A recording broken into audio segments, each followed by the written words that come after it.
গোসল করার সময় এই 4টি ভুল কাজ করলে তার সংসার থেকে অভাব, অনটন, দারিদ্রতা কখনোই ফুরাবে না। আর এই ভুল কাজগুলো কিন্তু আমরা অধিকাংশ মানুষই করে থাকি। এই 4টি কাজ যদি কোনো নারী করে তাহলে তার সংসারে অভাব অনটন লেগেই থাকবে, আর যদি কোনো পুরুষ করে তাহলে তার সংসারের দারিদ্রতা, অসুস্থতা, বিমার আমর, বালা মুসিবত, বিপদ আপদ ইত্যাদি লেগেই থাকবে। গোসল করার সময় মা বোনেরা সাধারণত যে 4টি কাজ করে, 1 নাম্বার হলো অনেক সময় দেখা যায় মা বোনেরা পিরিয়ড হয়ে গেলে অথবা গোসল যদি ফরজ হয়ে যায় তারা ফরজ গোসল আদায় করতে চায় না, বিনা কারণে দেরি করে, অযথা দেরি করে। যদি কেউ গোসল ফরজ হওয়ার পরে গোসল করতে দেরি করে তাহলে তার সংসারের রহমত থাকবে না। 2 নাম্বার, আমরা বাথরুমে অনেক সময় দেখা যায় উলঙ্গ অবস্থায় গোসল করি।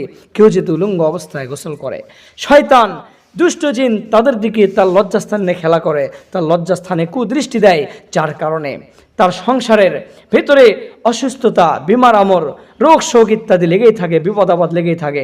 3 নাম্বার, অনেক সময় দেখা যায় বাথরুমে গেলে আমাদের নানান রকমের গান মনে পড়ে। এরা কিন্তু বাথরুম সিঙ্গার। বাথরুমে গিয়ে কখনোই গান গাওয়া যাবে না, বাজে কোনো কথা বলা ঠিক হয় না।